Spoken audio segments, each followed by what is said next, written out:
Mesdames, Mesdemoiselles, Messieurs, bonsoir et bienvenue dans cette émission spéciale. Ce 25 novembre 2021 marque la journée de lutte contre les violences faites aux femmes.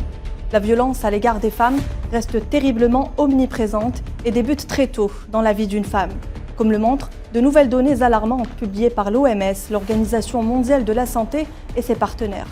Au cours de sa vie, une femme sur 3 est victime de violences physiques ou sexuelles, soit environ 736 millions de femmes, un nombre qui est resté en grande partie inchangé au cours de la dernière décennie. Cette violence commence tôt. Une jeune femme âgée de 15 à 24 ans sur 4 aura déjà été victime de violences lorsqu'elle atteint l'âge de 25 ans. La violence à l'égard des femmes est endémique dans tous les pays et toutes les cultures, causant des dommages à des millions de femmes et à leurs familles. C'est le débat du jour. Mais avant, regardons tout de suite un état des lieux avec Sourila Akilal.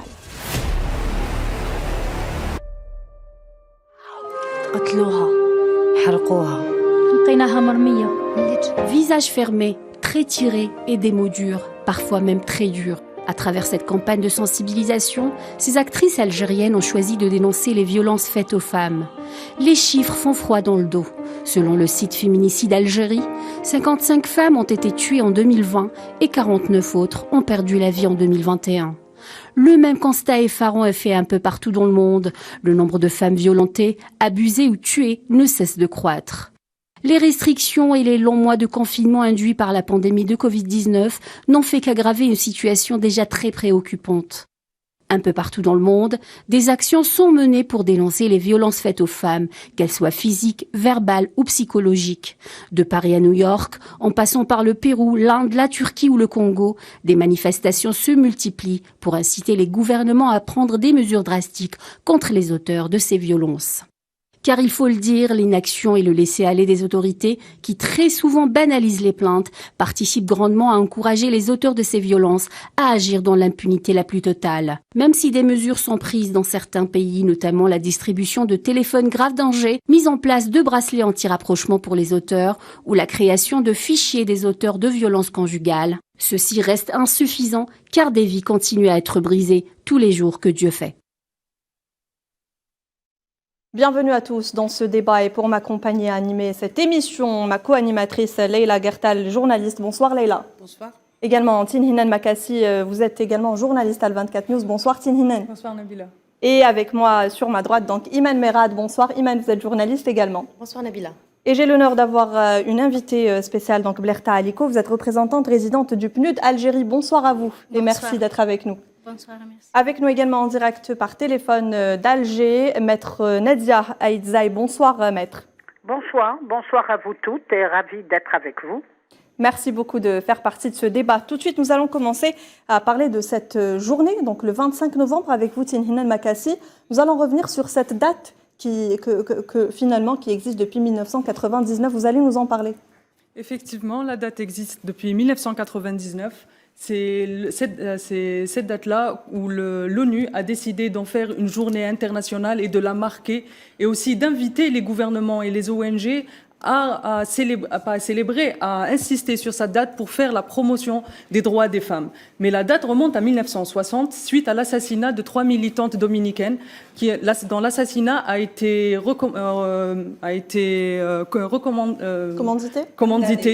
commandité, merci, par Rafael Trujillo et ses 3 sœurs militantes politiques. Là, les militants dominicains ont décidé de proposer cette date comme le 25 novembre, comme étant la date pour l'élimination des violences à l'égard des femmes. Et ce n'est qu'en 1993 que l'Assemblée générale des Nations Unies a adopté une déclaration pour l'élimination des violences à l'égard des femmes. Donc vous voyez déjà le temps que ça a pris depuis le 25 novembre 1960 à 1993. On dit long sur l'engagement en faveur des droits des femmes et l'élimination des violences. Maître Aïdzaï, vous pouvez peut-être nous en parler davantage de cette journée, donc du 25 novembre. Absolument, oui. Ce que je voulais dire, c'est d'abord de vous remercier et de remercier les médias de s'impliquer dans cette campagne de sensibilisation pour réduire et éliminer les violences parce que vous êtes un pan de la société et c'est vous qui transmettez les messages. Donc, c'est important de lever cette chape de plomb, effectivement. Voilà, donc pour que les citoyens vous écoutent et soient sensibilisés donc à ce fléau, à ce phénomène qui existe dans notre société comme il existe dans les autres sociétés. Alors, cette journée, en tout cas du 25 novembre, si je la replace dans son contexte et à partir du message du secrétaire général des Nations Unies, qui a lancé une campagne donc pour prévenir et sensibiliser sur les luttes contre les violences à l'égard des femmes, et ceci effectivement pour réduire. Il a mis en place tout un programme qui va s'adresser à nous, qui s'adresse à nous, à toute personne, aux médias et aux organisations. D'ailleurs, son thème, c'est « Oranger le monde ». Et ce que j'ai bien aimé dans ce programme, et je pense qu'on va y revenir, c'est un plaidoyer donc avec des missions et des actions qu'il met à la disposition de tout le monde, très accessible, et que nous pouvons reprendre nous à partir de ce qui existe chez nous. Juste pour vous dire, Makassi, oui, Tinhinen a bien posé le doigt sur les chiffres mondiaux. Une femme sur 3 se fait battre dans le monde. Chez nous, en Algérie, une femme sur 7 se fait battre. Et de plus en plus, ce phénomène est en train de s'aggraver et même d'être utilisé ou d'utiliser des méthodes que je vais moi appeler méthodes crapuleuses. Maître Aïdzaï, peut-être que ce chiffre en Algérie est dû au fait qu'il y ait un manque de dénonciation, peut-être un manque de courage de la part des femmes d'aller vraiment dénoncer leur agresseur. Alors, le 1 sur 7, une femme sur 7 est un chiffre que nous avons eu de l'enquête de prévalence, parce qu'il nous faut des enquêtes. Celle-ci qui a démontré qu'il y a une femme sur 7, c'est une enquête de prévalence qui a été faite par le ministère délégué à la condition féminine en 2006. C'est elle qui ensuite qui a été faite par le CRASC et c'est elle et puis aidée par ONU Femmes. Et c'est cette enquête qui a donné naissance ensuite à la stratégie nationale de lutte contre les violences. On pourra encore en parler, de 2008 à 2014, et qui a préconisé donc l'adoption d'une loi criminalisant la violence à l'égard des femmes. Donc c'est vous dire que nous rentrons carrément dans le plan de cette campagne qui nous dit « Dites ce qui existe dans votre pays et dites ce qu'il reste à faire et ce qu'il faut faire dans votre pays. » On va en parler avec vous, Madame Blerta Aliko. Vous pouvez peut-être nous dresser un état des lieux de la situation des violences faites aux femmes dans le monde? En fait, juste pour rebondir, déjà, merci beaucoup pour l'invitation et merci beaucoup pour cette commémoration et pour lancer cette sensibilisation à travers votre chaîne et s'adjoindre aussi à la campagne globale aujourd'hui, Unite. Donc, enranger le monde, mettre fin maintenant à la violence à l'égard des femmes. Donc, je souligne bien le mot « maintenant » parce qu'en fait, on vit une pandémie de coronavirus, mais en fait, la violence faite aux femmes, les chiffres, c'est une pandémie qui perdure. Donc, c'est vraiment un abus de droits de femmes et c'est un abus de droits d'hommes tout court. C'est une des plus répandues violences, en fait, qui existent aujourd'hui au monde entier. Donc, globalement parlant, pour ajouter à votre chiffre qui sont tout à fait corrects et ça base sur les dates de 2018, l'enquête de l'OMS, je vous dis que par rapport au féminicide, on est à peu près à 138 femmes par jour, globalement parlant, dans le monde. Par jour. Par jour. Et ça, c'était les dates et les chiffres que je vous donne avant la pandémie du coronavirus. Donc, je vous laisse imaginer qu'en fait, la situation a aggravé. Et ça, vraiment, ça compte pas aussi les autres formes de violence, comme la violence de harcèlement ou les autres formes de violence comme de cybercinétique.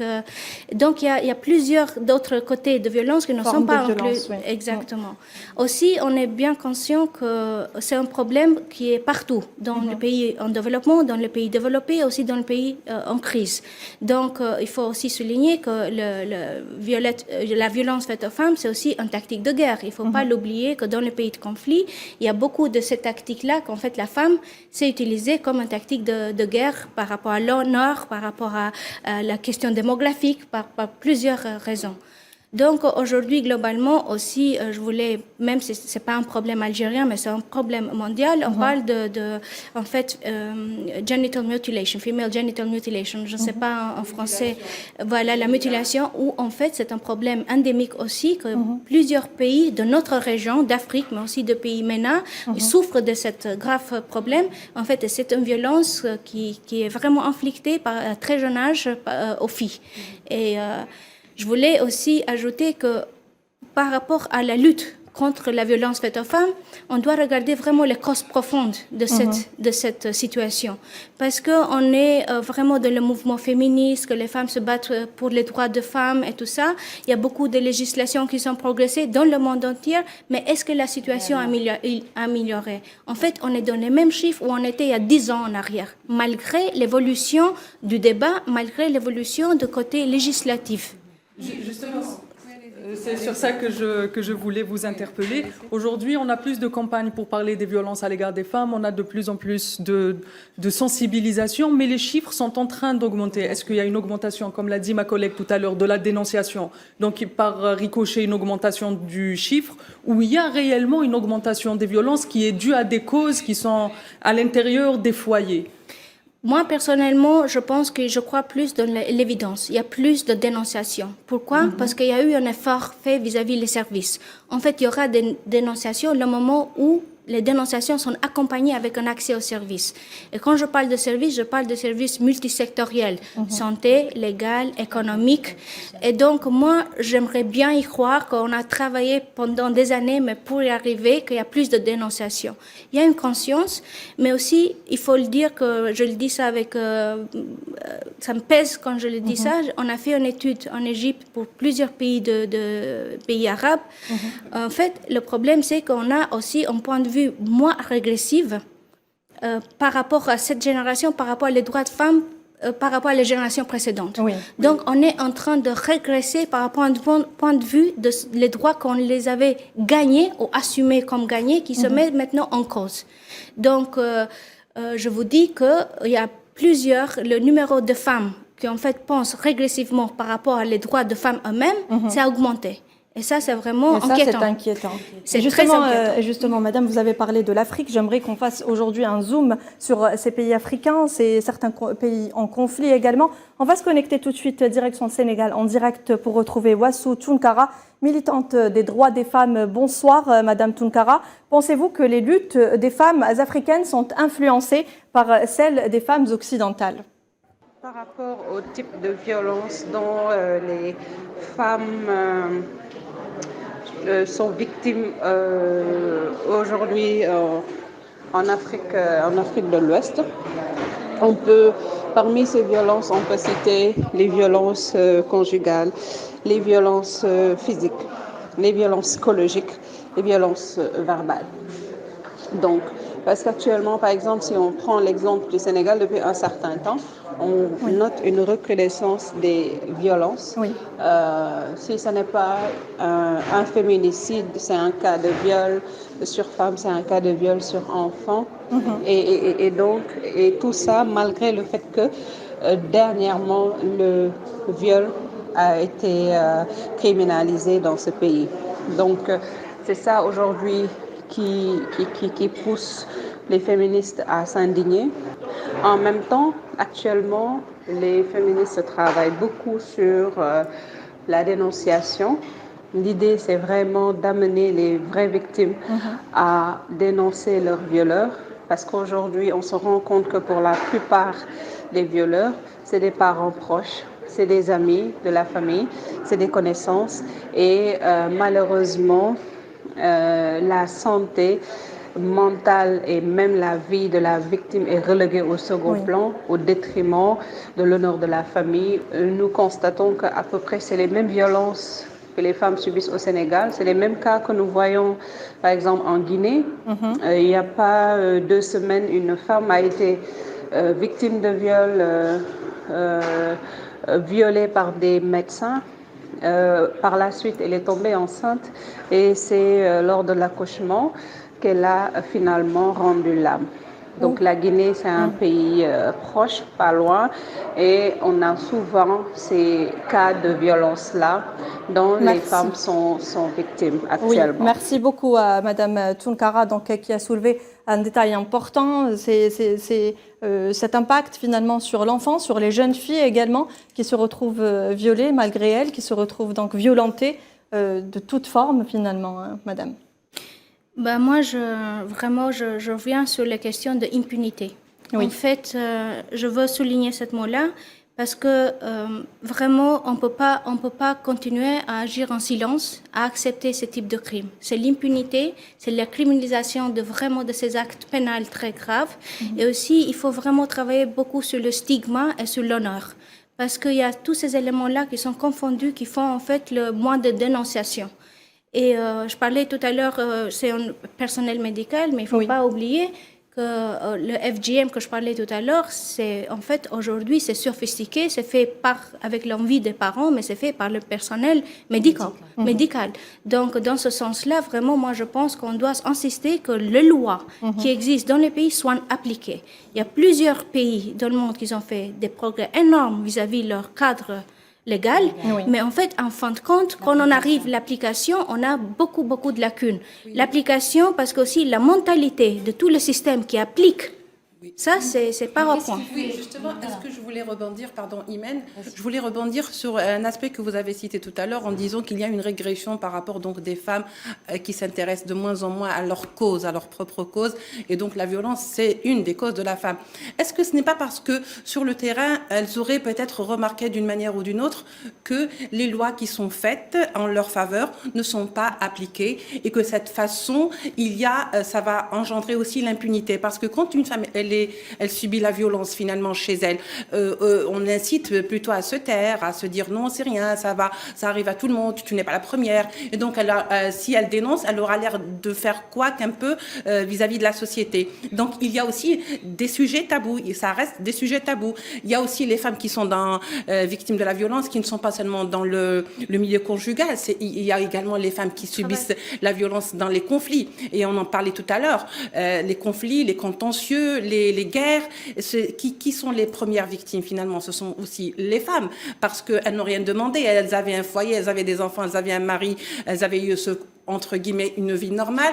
Et aujourd'hui, elles se retrouvent, ou plutôt avec les guerres, elles se retrouvent dans des camps de réfugiés, elles se retrouvent dans des camps de déplacés. Ce sont des femmes qui subissent une violence atroce. Et peut-être aussi, ne faudrait-il pas un peu mettre les projecteurs sur la condition de ces femmes? Quel serait donc leur sort? Comment peut-on aider ces femmes? Et est-ce que le fait de dénoncer aujourd'hui la violence contre les femmes, est-ce qu'il y a en contrepartie des solutions qui sont suggérées pour que ces femmes, en dénonçant, ne se retrouvent pas seules d'abord parce que la société ne les soutient pas, même si je reste très prudente sur ça, parce que généralement maintenant il y a des parents plus ou moins éveillés, il y a aussi, je sais pas, il y a des compagnons aussi, il y a quand même un petit soutien, je dirais, dans la petite famille, mais je dirais elles sont seules parce que une fois qu'elle a dénoncé ou qu'elle a son compagnon, surtout, de la société. Voilà, donc elle est carrément, si vous voulez, mise à l'écart. Et ça aussi, c'est une répercussion, une autre violence. Peut-être que Maître Aïdzaï voudrait réagir à cela. C'est dans votre domaine d'expertise, Maître Aïdzaï, si vous êtes toujours avec nous. Oui, je suis toujours avec vous, mais je voulais aussi réagir sur les chiffres et rebondir. Oui. On ne peut pas dire que ça a augmenté ou ça a diminué. Si on prend les chiffres de la police qui viennent d'être donnés pour les 9 premiers mois, et ils ont été comparés, donc pour l'année 2021, qui ont été comparés pour les 9 premiers mois de l'année 2020. Vous parlez du cas Algérie? Je parle du cas Algérie, absolument. Le nombre de cas, donc quand je dis cas, c'est les plaintes donc déposées par les femmes. Le nombre de plaintes a diminué par rapport à 2020. 2020, il y en avait beaucoup plus. Aujourd'hui, on nous a donné un chiffre de 5412 plaintes, donc femmes qui ont déposé plainte. Et parmi donc ces 5412, il y a 1500 femmes qui ont été victimes de coups et blessures. Alors, qu'est-ce que ça démontre pour 2021? ça démontre que oui, effectivement, nous n'avons pas de chiffres réels parlant de la violence à l'égard des femmes, parce que, les femmes ne parlent pas, ne dénoncent pas, elles viennent dans les associations, elles ne vont pas à la police, et même si elles vont à la police, elles font une main courante, mais ne continuent pas la procédure, ou même si elles déposent plainte, parfois elles se retirent. Il y a cette première position. La deuxième position est que nous n'avons pas le signalement des violences. Il existe dans la loi sur la santé. Les médecins doivent signaler toute violence qu'ils constatent sur les victimes, particulièrement sur les femmes, c'est finalement sur le les rôle de personnes tout un vulnérables. chacun. Mais encore là aussi, les médecins font de la réticence à dénoncer ou à informer, sauf que quand il y a un inceste, oui, là, la police est obligée d'intervenir pour prendre en charge la petite fille, parce que l'inceste est souvent fait sur des enfants mineurs. Donc on a ces chiffres-là, et je crois que la première demande, c'est d'uniformiser les chiffres. Tout à fait. Parce qu'on a les chiffres de la police, on a les chiffres de la gendarmerie. La gendarmerie parle de 12 000 dépôts de plainte de femmes. La gendarmerie agit en milieu rural, la police en milieu urbain. Donc pour aujourd'hui, 2021, nous avons à peu près 20 000 femmes pour les 9 premiers mois qui ont déposé plainte. Mais je vais vous dire, ce 20 000 femmes de dépôt de plainte qui ont déposé plainte, c'est le même chiffre que j'entends depuis les années 2010. C'est qu'il y a quelque chose qui ne va pas. Tout à fait. Il y a quelque chose qui ne va pas. Donc aujourd'hui, il faut uniformiser ces chiffres. Une institution doit le faire, et vous avez les chiffres de la médecine légale. Donc alors, il faut uniformiser le système d'information. Il faut appeler à la dénonciation et au signalement des violences, qui doit être fait par n'importe qui. Moi, si je dois appeler la police pour signaler une violence, la police n'a pas à attendre l'accord du procureur pour se déplacer. Maître Ezaï, on parle de chiffres justement, et les chiffres révèlent un taux déjà très inquiétant, très alarmant, vous venez de le souligner. Mais je pense qu'avec l'arrivée de cette pandémie de Covid-19, avec l'instauration du confinement dans certains pays qui était très important, en Europe principalement, je pense que les chiffres ont été revus à la hausse, mais que là aussi, il y a eu un problème de dénonciation. Pas chez nous. Oui, pas chez nous. Chez nous, nous n'avons pas eu de confinement. Oui, on était. Là, on parle du monde. Vous savez comment on s'est rendu compte qu'il y avait une augmentation? Ce n'est pas par le nom, parce que personne n'a pu faire une récolte de données à ce niveau-là. Le mouvement associatif l'a fait. Mais très peu de femmes ont appelé le mouvement associatif qui ont des centres d'écoute, qui a des centres d'écoute. On a fait une enquête avec le FNUAP, une enquête en ligne, pour dire aux associations comment vous avez traité avec les femmes victimes de violences. Eh bien, elles nous ont répondu que soit elles avaient mis en place des téléphones mobiles, soit elles se déplaçaient dans les domiciles, soit elles distribuaient des kits. Voilà, mais le chiffre réel, comment on s'est rendu compte, pour moi, dans ma profession, comment je me suis rendu compte, juste après le confinement, les tribunaux étaient fermés. Quand ils ont réouvert, il y a eu une hausse de demandes de divorce. Ça, oui. Ça, je peux vous assurer que c'est très certainement à cause des violences, de ce confinement, de cette vie en reclus que nous avons vécu pendant 3 ans dans des appartements tout petits où il n'y a pas d'espace de vie, que la violence s'est manifestée. Mais elle ne sait pas, les personnes ne sont pas allées déposer plainte. Voilà, donc à ce niveau-là, moi les chiffres, je les prends avec des pincettes. Et pourquoi? Parce que les femmes ne parlent pas. Lorsqu'on a fait le sondage en 2008, et on est en train d'en refaire un autre pour évaluer l'état de notre société sur le degré d'adhésion aux valeurs égalitaires, lorsqu'on a posé la question aux femmes, vous est-il arrivé un jour d'avoir été battues? Eh bien, 750 000 femmes nous ont dit oui. Alors, battu, ça peut être une gifle, ça peut être un mot, ça peut être une menace, ça peut être... Il n'y a pas que les coups et blessures dans les violences. Tout à fait. Il n'y a pas que les coups. Il y a le harcèlement, le cyberharcèlement également, Madame Messaï. Et on a attiré l'attention du ministère parce que le sondage... Et là, on attend ce nouveau sondage et j'espère qu'après, il y aura des politiques publiques qui répondront d'abord à l'analyse des chiffres de la police. Parce que la police, lorsqu'elle fait ses chiffres, elle vous dit, par exemple, le plus grand nombre de violences s'exerce dans les quartiers populaires. Oui, tout à fait. Oui. Donc là, vous vouliez peut-être intervenir. Il y a peu de violences. Oui, dans les quartiers populaires, peut-être aussi c'est un stigmate parce que quelque part aussi il y a des quartiers chics qu'on dénonce pas parce que c'est mal vu, c'est tout. Hein. Mais je vous assure que la violence existe de la même manière. Vous savez, il y a des femmes juges qui se font battre mais ils ne le disent pas, alors qu'une femme de ménage le dit plus facilement parce qu'elle sait qu'elle n'a pas vraiment ces restrictions et ces sujets tabous. Mais je voulais rebondir justement sur cette histoire de chiffres. Il est vrai qu'aujourd'hui, on a les chiffres, les seuls chiffres qu'on a exacts, c'est-à-dire des statistiques réelles, remontent à 2018-2019 grand maximum. Donc à partir de la pandémie, les chiffres viennent à manquer.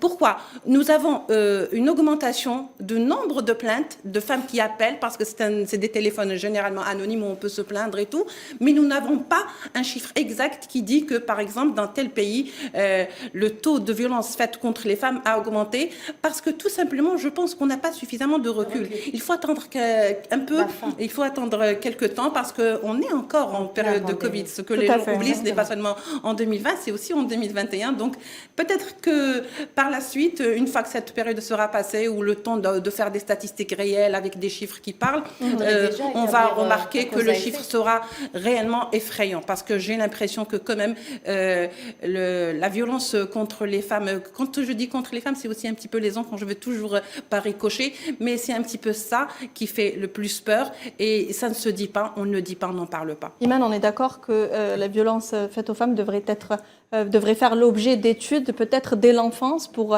un petit peu éduquer l'être humain à cette cause. Tout à fait, Nabila. Moi, je pense, à mon avis, je pense que vous devez partager, l'éducation reste quand même la base de toute une vie. Donc, si un enfant évolue dans la violence, il va probablement refaire le même schéma s'il voit son père ou son frère battre sa femme ou sa sœur.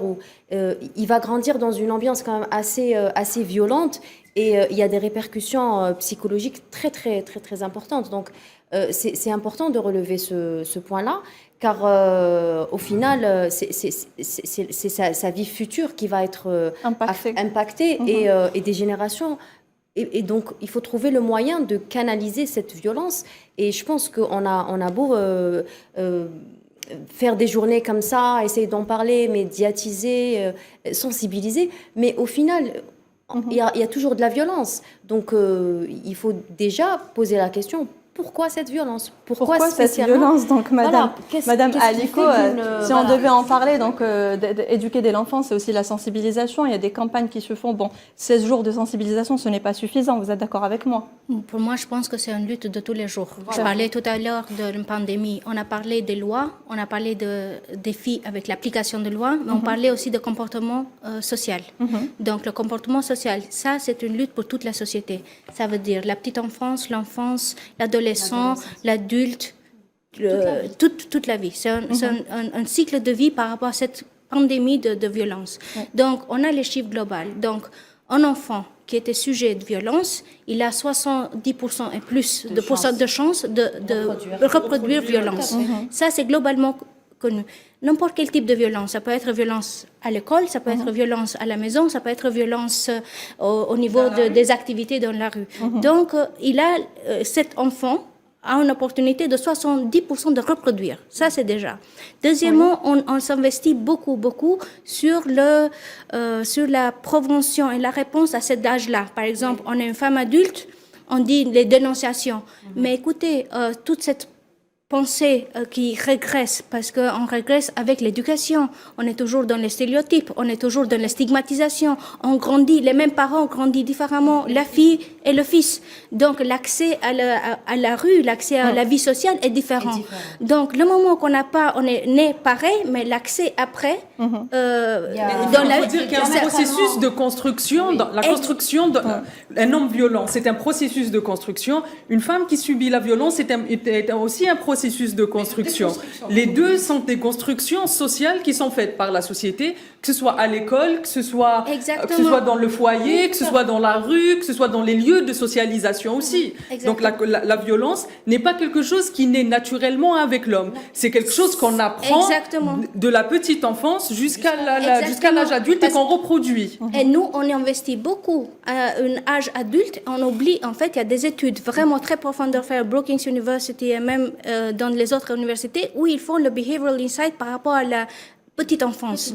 Combien il faut investir dans ce volet-là à la petite enfance pour les générations futures. Oui, c'est pour ça que j'ai toujours dit que finalement, pour éradiquer ce phénomène, et je n'aime pas trop ce mot éradiquer parce que, au fait, je vais vous dire pourquoi. Parce que on a beau dire, on veut éliminer ce phénomène, mais le phénomène existe, il va se reproduire. Mais le plus beau et le comble dans tout ça, c'est que la femme violentée, c'est elle-même qui reproduit ce phénomène avec sa belle-fille ou avec ses belles-filles. C'est-à-dire que même cette victime, au fait, reproduit le même schéma. Le prisme, il est là. C'est au fait parce que quelque part, même la femme qui est battue, et je ne prends que l'exemple de la femme battue parce que, bon, c'est un exemple parmi tant d'autres. Il y a tellement de formes de violence contre les femmes, tellement de formes. On prendra celui-là pour le plus d'illustration, mais même cette femme battue se dit en elle-même que peut-être j'ai mérité. Au fait, on rentre dans un processus très pervers. Du coup, si elle a mérité d'être frappée, d'être violentée, pourquoi pas ne pas répercuter ce même comportement sur ce qui va venir, c'est-à-dire sa fille ou sa belle-fille. C'est pour ça qu'on parle de processus de construction. Voilà. Parce qu'une femme qui est violentée, on lui a déjà inculqué à accepter la violence. La violence est acceptée d'abord par la victime parce qu'il y a tout un processus de construction sociale avant tout. Et on ne peut pas accuser le mot est un peu très violent, prétendre que les femmes acceptent d'être victimes. Il faut revenir à la construction sociale qu'il y a autour du fait que les femmes se font violenter et se font traiter. Je vous donne deux exemples. On a parlé tout à l'heure des chiffres. Vraiment, la dernière étude en Algérie, c'est le mix. Ministère de la Santé et de la Population, l'UNICEF avec le FNUAP, ils ont fait le mix de 2019 qui est sorti. Toutes les datas, c'est accessible à tout le monde. En fait, les femmes, que je disais tout à l'heure, le comportement social sur la tolérance de violence, elle dit qu'elle tolère entre 41,7 des femmes âgées entre 15 et 49 ans qui ont répondu. Ils ont accepté parce que si elle a sorti sans lui dire, si elle a négligé les enfants, si elle n'a pas vraiment bien cuisiné, mais vous vous rendez compte, on est vraiment dans une culpabilisation de certaines choses. Culpabilisation du sexe féminin vis-à-vis de son existence. Exactement. Et pour donner un spin positif, parce que ça c'était vraiment très sombre, mais aussi, comme j'ai dit tout à l'heure, c'est un problème sociétal. Moi, vraiment, je pense qu'il faut que c'est pas une question de violence faite aux femmes, seulement une question de femmes, c'est une question sociétale. Donc, ils sont où les hommes? Dans le sens que les hommes font partie de cette lutte. On doit lutter ensemble par rapport, peut-être par éradication, mais au moins de réduire. Ce mot éradication parce que c'est un accompagnement. Au fait, on revient toujours à la source. Parce que qu'est-ce qu'on veut finalement? Qu'est-ce qu'on veut? On veut que cette mentalité change. C'est pas un comportement. Le comportement n'est que l'action finale. Ce comportement, il traduit tout un état de pensée. C'est quoi l'état de pensée? C'est que la femme est inférieure et qu'elle peut se faire battre sans le moindre problème. C'est pour ça que j'ai toujours dit, et qu'on a, je pense que la plupart des femmes le pensent aussi, c'est que tout commence au plus bas âge, c'est-à-dire à l'éducation. C'est pour ça qu'il y a également des campagnes de sensibilisation. On va aller en Égypte tout de suite au téléphone. Donc Hind Boursaïd, vous êtes membre du collectif des femmes en lutte égyptienne. Vous avez mené une campagne de sensibilisation au Caire. Pourriez-vous nous en parler, Madame Boursaïd? En ce qui concerne la campagne de ces 16 jours, on va travailler sur deux volets. Le cyberharcèlement concernant les souffrances des praticiennes en milieu hospitalier méconnues de la société. En réalité, nous allons nous consacrer au cyberharcèlement parce que si on parle des lois, nous pouvons dire que ces dites lois sont en évolution permanente, mais leur application reste, cela dit, encore timide. Quand une femme est victime de cyberharcèlement et veut porter plainte, la police n'est pas du côté de la victime. Et cela revient aux coutumes du peuple égyptien. Tu es une fille, cela ne se fait pas de parler de ces choses, mais la victime a du mal à obtenir justice. Et la question de l'efficience des lois doit être posée. Pourquoi mettre en place des lois si on n'applique pas? Cette année, si on observe l'Égypte, on constatera une évolution de la scène féministe égyptienne. À côté d'elle, une jeune génération connectée. La pression de ces mouvements fait un bon travail. Nous essayons de collaborer avec les pouvoirs publics, même si elles sont peu nombreuses, en particulier dans certaines régions du pays où certaines mentalités refusent la présence des femmes. On souhaite un avenir meilleur, avenir pour les femmes. Il faut dire qu'aujourd'hui, en Égypte, les législations avancent, les lois sont en évolution permanente, mais c'est au niveau de l'application de ces textes que le problème se pose. Je me pose la question à quoi sert de légiférer sur des lois sans qu'il y ait sensibilisation. La collaboration avec les pouvoirs est faible, mais commence à prendre de l'ampleur. Et j'espère que les années à venir verront ce phénomène disparaître. Merci beaucoup, Madame Boursaïd. Donc, les pays doivent honorer, est-ce que vous êtes d'accord avec moi, leur engagement en réaffirmant avec une plus grande détermination leur volonté politique et leur rôle directeur dans la lutte contre la violence à l'égard des femmes. Il est clair que les pays doivent s'engager parce qu'aujourd'hui, vous l'avez dénoncé tout à l'heure en disant qu'il y a un recul en arrière. Parce que durant très longtemps, on a fait croire aux femmes qu'elles étaient arrivées à un acquis de droit qui leur permettait de vivre tranquillement sans plus se soucier. Parce que c'est des questions anciennes, parce qu'aujourd'hui, le monde moderne, les femmes ne sont plus victimes de violences. Mais si les politiques aujourd'hui refusent de prendre cet engagement auprès des femmes, auprès des ONG, des associations, auprès des gens qui sont sur le terrain, on ne pourra pas avancer. D'autant plus quand il y a dénonciation sur les violences, qu'est-ce qui se passe pour les femmes derrière la dénonciation? Est-ce qu'il y a aujourd'hui une prise en charge des femmes qui dénoncent? Une femme qui n'a pas de revenus, il y a la violence économique, il y a la violence sociale, la violence psychologique, la violence sexuelle. Une femme qui dénonce une violence sexuelle au travail, est-elle sûre de pouvoir retrouver un travail tout de suite après? Est-ce qu'il y a une prise en charge? Est-ce qu'il y a une indemnité? Mais c'est ça le problème. Il y a des femmes qui dénoncent, c'est-à-dire qu'elles font le pas, mais après elles se retrouvent toutes seules. Donc économiquement, il n'y a pas de travail, socialement, elle est rejetée par ses parents. Donc au fait, il faudrait, c'est bien de dénoncer, de pousser les femmes à dénoncer et aller vraiment à passer le cap. Mais après, faudrait-il qu'il y ait des institutions, il faudrait qu'elles soient prises en charge économiquement, protégées également, pour qu'elles puissent dépasser ce cap. Parce qu'au fait, tu dénonces. Par exemple, tu peux avoir un cas où... À tes risques et périls. À tes risques et périls, voilà. Donc, on peut dénoncer, après se retrouver seul et se dire, mais au final, j'aurais dû rester... Voilà. J'aurais dû rester chez mes parents. Il est vrai qu'il y a des lois pour protéger, pour que ces violences un petit peu cessent ou diminuent, ou du moins on peut contrôler ça. Mais vous savez, toutes les lois, toute la meilleure volonté du monde ne peut pas se mettre en faveur de la femme. Elle peut se mettre en faveur de la femme, mais ne ne trouvera vraiment son salut que lorsqu'elles sont appliquées. Et vous savez que les lois, généralement, sont belles, elles sont bien faites. C'est pas le problème n'est pas dans les lois. Le problème est dans l'application des lois. Alors, qu'est-ce qu'on va faire? Bien sûr, les Nations Unies vont faire des lois, vont établir des lois, des articles pour dire qu'il faut que ça cesse, pour dire que c'est basta. En Algérie, c'est le cas par cas. Donc, chaque pays va essayer de faire coïncider ses chartes par rapport à ses lois personnelles, c'est-à-dire intérieures.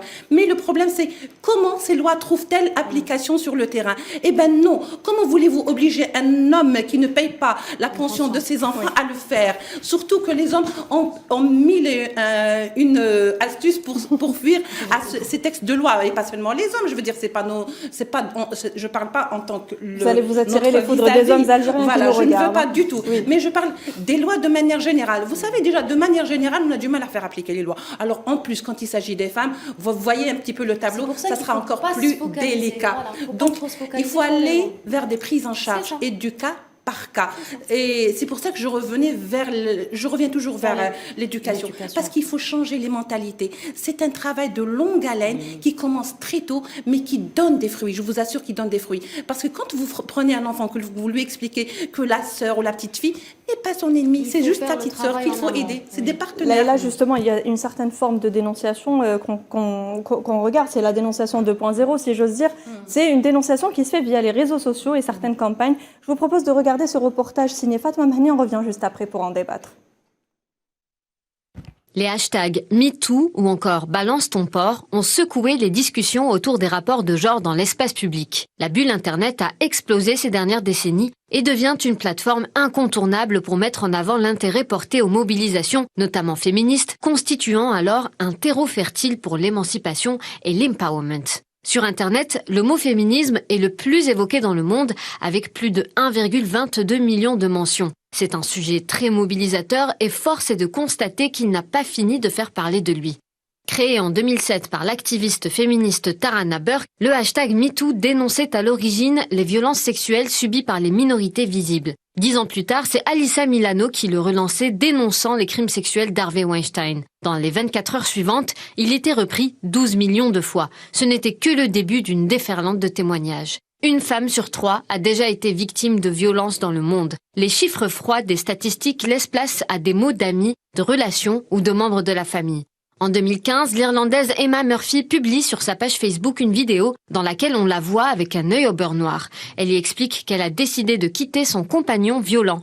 Visionné 10 millions de fois, on peut voir dans les commentaires des messages de soutien, mais aussi des femmes venant annoncer « j'ai vécu la même chose » ou « j'ai enfin réussi à le quitter ». Au fil de mes expériences, j'ai eu l'occasion de travailler sur le digital à maintes reprises, que ce soit autour d'affiches ou de publicités, finalement pour d'événements qu'on organisait dédiés aux droits des femmes. J'ai eu l'occasion également de faire avec plusieurs collègues une série de lives sur les réseaux sociaux qui permettent de déconstruire certains sujets et de s'approfondir sur d'autres. Le support digital est donc avantageux de par sa visibilité, mais il n'en reste pas moins dangereux au vu du climat de haine qui parfois règne dans la toile. YouTube, Twitter ou encore Facebook sont des endroits où la conversation se fait. On sait que de nombreuses campagnes de sensibilisation contre les violences faites aux femmes sont déployées sur les médias sociaux. Le web est aussi un relais intéressant pour qui cherche des contacts d'associations ou des témoignages d'expériences similaires sur des forums de discussion, tout particulièrement dans certains pays qui manquent de structures associatives dédiées à l'accueil des femmes battues. Internet est un premier espace où venir s'enquérir de conseils, adhérer à une communauté de femmes dans laquelle trouver du soutien ou encore être mis en relation avec des professionnels de la santé. Voilà donc une forme de dénonciation, Tinhane Makassi, vous en parliez tout à l'heure, donc une dénonciation en 2.0 sur les réseaux sociaux avec différents hashtags et certaines féministes qui apparaissent donc sur certains réseaux sociaux. C'est très important aujourd'hui d'aller vers la dénonciation parce qu'on met les mots sur les mots. Aujourd'hui, comme l'a dit tout à l'heure et comme je l'ai dit tout à l'heure, on a fait croire aux femmes qu'elles étaient arrivées à un stade où elles peuvent se reposer sur leurs acquis. Et ça a été l'erreur l'erreur du 21e siècle, j'ai envie de dire. D'autant plus qu'il y a les femmes qui sont en guerre aujourd'hui. Et en dénonçant les formes de violence domestique, de violence sociale, de violence du travail, la violence, toute forme de violence, il faut aussi qu'on n'oublie pas les femmes qui sont dans des zones de conflit et les femmes aussi qui sont obligées qui sont dans des formes de déplacement, que ce soit à cause du changement climatique ou à cause des conflits. Oui, les femmes déplacées, les femmes réfugiées, les femmes qui subissent les bouleversements climatiques. Je vous assure que vraiment, ce n'est pas un statut agréable d'être femme au Bangladesh. Ce n'est pas du tout un bonheur ou une chance d'être femme réfugiée en Syrie. Vous voyez des femmes qui étaient quand même dans un statut normal. C'était des femmes qui avaient leur maison, qui étaient... Voilà, aujourd'hui, elles se retrouvent dans la rue sans aucune ressource financière et encore moins, je dirais, alimentaire. Mais moi, je voudrais toujours garder une note positive. J'aimerais que cette dénonciation contre la violence faite aux femmes aujourd'hui et tous les ans, parce que vous voyez, on va en parler chaque 25 novembre. Ça veut dire quoi? Ça veut dire que chaque 25 novembre, la violence contre les femmes n'aura pas cessé. Vous vous imaginez un peu, peut-être que ça va augmenter, peut-être que j'espère que ça va diminuer. Mais moi, ce que je veux qu'on garde, c'est qu'on aille vers une note positive. Pourquoi? Parce que cette dénonciation ne veut pas dire qu'on s'inscrit contre celui qui agresse, l'agresseur. Parce que l'agresseur, vous savez, il a plusieurs visages. Il peut être une guerre, ça peut être un conflit, ça peut être la famine. La famine est une agression dont on ne parle pas, par exemple, au Yémen. Vous voyez, des femmes meurent de faim et leurs enfants aussi. Donc, les hommes font la guerre, les femmes payent cette guerre. Alors moi, je voudrais illustrer l'exemple du Rwanda. Pourquoi le Rwanda? Parce que le Rwanda, en 94, a été victime, mais très brièvement, Nabila, je sais, en 94, d'une grande guerre ethnique entre les Tutsis et les Hutus. Alors, rappelez-vous de cette histoire. Et après la guerre, on a commencé à penser les blessures, à se reconstruire moralement, parce que c'est pas réellement sur le plan de l'architecture, mais surtout moralement, c'est-à-dire essayer de cohabiter. Et vous savez ce qu'ils ont fait pour que on puisse dépasser ces blessures et ces peines et ces souvenirs et cette mémoire pleine d'hostilité? Eh ben, on a fait des tribunaux qu'on a appelé les gachacha. Alors les tribunaux, on ne va pas dans un tribunal normal, au contraire, c'est des tribunaux communaux dans un petit village. Et pourquoi je cite cet exemple? Parce que ces tribunaux, ils étaient là pourquoi? Pour dire aux gens, venez discuter, dites vos peines, dites ce qui ne va pas, qui a agressé l'autre et pardonnez-vous. Pardonnez-vous. Est-ce que vous savez que non, mais est-ce que vous savez, Imen, que non, je cite un exemple quand même assez positif parce que je veux toujours terminer. Non, nous ne sommes pas, les femmes ne sont pas en combat contre les hommes ni contre la société. Nous voulons agir avec, nous voulons aller la main dans la main. Nous sommes partenaires. Justement. Les sociétés bornes ne fonctionnent pas. Mais je vais juste terminer avec cette note parce que ce sont les femmes qui ont fait le plus grand travail. Les femmes qui ont été abusées, les femmes qui ont été violées. Vous savez ce qu'elles ont fait? Des femmes qui ont perdu leur fils qui a été assassiné, ils ont pardonné. Et je vous assure que pardonner, c'est du travail. C'est sur cette belle note qu'on va aller direction donc le Sahara occidental. Vous aviez parlé donc des femmes pendant les conflits. Donc Sahara occidental où on retrouve Mamiha El-Cheikh. Vous êtes directrice centrale de la promotion des femmes au ministère des Affaires sociales et de la promotion des femmes au Sahara occidental. Bonsoir. Donnez-nous un aperçu ou un état des lieux qui prévaut dans les territoires occupés autour des violences à l'égard des femmes. Madame, bonsoir. Assalamu alaikum wa rahmatullah. Bonsoir. شكرا للقناة الدولية الجزائرية. Avant toute chose, je voudrais remercier votre chaîne pour cette invitation. Concernant la violence faite aux femmes sahraouis, il faut déjà savoir que, de part de la nature du peuple sahraoui, les femmes vivent dignement depuis leur naissance. Leur épanouissement est garanti au sein de notre société.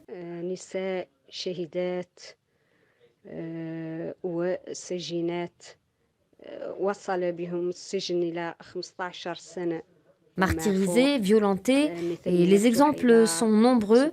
Certaines de nos compatriotes sont mortes en prison après plus de 15 ans d'enfermement et les exemples restent nombreux.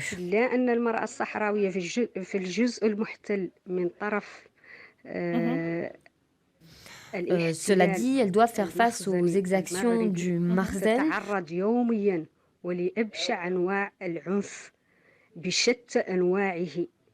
qui use des pires formes de violence à son encontre. Merci.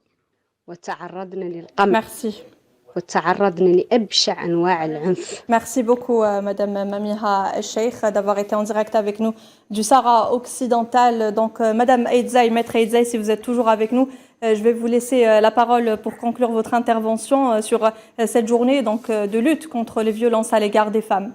Oui, absolument. Alors moi, ce que je voulais dire, c'est qu'effectivement, les femmes dans le monde sont violentées. Lorsqu'il y a un pays en conflit, les femmes sont les premières à subir les violences. Oui. Lorsqu'il y a une guerre, elles sont violées. Lorsqu'il y a un déplacement de population, elles sont violées. Et on l'a vu. Il y a ce qu'on appelle aussi la traite des femmes. C'est aussi une violence. Elle existe à l'échelle mondiale. Elle commence à exister dans notre pays. Je dis aujourd'hui, si il faut aller vers la sensibilisation, vers cette campagne donc de prévention, il faut mettre en place des mécanismes de protection. C'est vrai que la loi est là. Elle s'applique lorsque les femmes déposent plainte, lorsque les femmes ne déposent pas plainte ou lorsqu'elles commencent à déposer plainte. Il faut qu'il y ait des mécanismes de protection dont parle l'article 40 de la Constitution. La Constitution rappelle que l'État garantit les droits fondamentaux des femmes, que l'État protège les femmes dans les 3 espaces publics, privés et Apparemment, on a été coupé. En tout cas, c'était le mot de la fin de Maître Eidzai. Merci beaucoup d'avoir été avec nous. On va faire un petit tour de table pour conclure notre débat avec vous. Donc, Madame Blerta Aliko, vous êtes représentante résidente du PNUD Algérie. Donc, pour conclure un petit peu votre intervention, je vous laisse le mot de la fin sur cette journée, le 25 novembre. Merci beaucoup. Alors, juste pour rebondir sur le contexte de conflit, parce que j'ai travaillé 10 ans et donc ça me tient beaucoup à cœur, c'est que je veux rappeler à toute l'audience, en fait, la résolution 1325, parce que c'est une résolution sacrée qui a vraiment dédié aux femmes au conflit. Et il y a plus de 100 pays qui ont ratifié cette plan Action nationale. Et j'espère de pouvoir travailler aussi ici en Algérie sur le développement du plan et tout mon appui technique et aussi par rapport à mon organisation. Le dernier mot moi, je reviens toujours qu'aujourd'hui, c'était l'opportunité. J'espère que c'est une première d'une série. Et vraiment, je serai à votre disposition pour faire une série de sensibilisations, pas seulement le 25 novembre, mais aussi le 10 décembre, parce que c'est la journée des droits de l'homme, mais aussi le 8 mars, mais aussi au 6 mars et aussi à 20 avril. Vous voyez, c'est un combat de tous les jours. Et moi, je pense que l'application comportement social, la masculinité positive et de comprendre que vous avez dit un mot très joli que je veux retenir, c'est un problème que ça se construit. Donc il faut penser à ça depuis qu'on est né jusqu'à la journée où on devient vraiment des champions pour prévenir cette pandémie en fait globale. Donc, merci beaucoup Madame Blerta Aliko d'avoir été avec nous, d'avoir accepté notre invitation. Merci à vous. Iman, un petit mot avant de conclure notre débat. Moi, je souhaiterais conclure sur une note positive comme Leïla. On est là, on essaye d'un peu de sensibiliser, de médiatiser toute forme de violence parce qu'elles sont multiples. Nous avons essayé un peu de toucher un peu à tout, mais c'est bien de dénoncer. Ça serait beaucoup mieux qu'il y ait quand même des retombées. Que ces femmes-là puissent être prises en charge économiquement et socialement pour justement permettre à d'autres femmes qui sont déjà violentées et qui subissent ces formes de violence d'aller vers la dénonciation et pourquoi pas un jour éradiquer ce phénomène social. Merci beaucoup. Donc un phénomène social, un phénomène mondial. Laïla, un dernier mot à dire avant de nous quitter. Oui, moi aussi j'aimerais un petit peu revenir sur l'article 1325 parce que c'est un article qui est très important en tous les cas pour moi parce qu'il sort un petit peu la femme de son statut de victime à un statut où elle est vectrice de la paix. Elle devient actrice parce qu'elle peut aussi contribuer. Elle a été victime de la guerre, mais là, elle contribue vraiment au pacte de paix. Elle signe des accords de paix et elle contribue pour ça. Mais moi, je dis toujours qu'il faut, ça se construit dès le début. Vous savez, c'est un petit arbre qui va pousser, qui va donner des fruits. Alors cet arbre, c'est quoi? C'est la scolarisation, c'est l'autonomisation de la femme, rendre la femme autonome, et c'est ça qui donne une certaine conscience et un certain éveil. Et puis c'est surtout aussi, j'allais dire presque la parité, mais bon, c'est un autre sujet, on en parlera par la suite et on verra. Et donc si on ne scolarise pas la femme, eh ben, il n'y aura pas de résultat. Si on ne scolarise pas aussi les hommes, bien sûr, mais aujourd'hui on parle des femmes. Parce que vous savez, on a beaucoup vu le phénomène, quand on a des enfants, filles et garçons, eh ben, on déscolarise la fille au profit de l'enfant. Donc peut-être que cette mentalité, il faut la changer, et c'est comme ça qu'on pourra aller en partenaire, hommes et femmes, vers une société meilleure, vers une société où tout le monde peut vivre en harmonie, pas besoin de se taper dessus, pas besoin de se frapper, et c'est cette société vers laquelle il faut se projeter. Sinhinan, un dernier mot à dire pour clôturer ce tour de table? Pour rester dans le positif, comme mes consoeurs, je vais aussi encourager la masculinité positive, parce qu'aujourd'hui on la voit, on la voit dans la vie de tous les jours, et il faut vraiment l'organiser et essayer de la construire comme on a construit l'écart entre les deux sexes, et arrêter la guerre des sexes. Aujourd'hui, quand on parle de l'élimination de la violence à l'égard des femmes, on parle d'un effort collectif, on parle d'un effort commun, on parle de construction sociale, on parle d'arrêter la domination, qu'elle soit économique, qu'elle soit sociale, qu'elle soit psychologique, et tout ça se fait par les deux membres de la société qui sont le sexe masculin et le sexe féminin. Merci beaucoup, Tinhinan Makassi. Moi, je vais conclure en disant que finalement, donc, le droit des femmes sont les droits humains. Moi, j'appellerais même les hommes à devenir féministes. C'est un mot qui vous dérange, mais les femmes, sont vos mères, sont vos filles, sont vos amis, sont vos alliés, finalement. Et c'est à deux qu'on construit une société équitable, une société juste et une société harmonieuse surtout. Merci, j'ai été ravie de vous accompagner durant ce débat. Merci à vous quatre de m'avoir accompagné. Merci à vous de nous avoir suivis.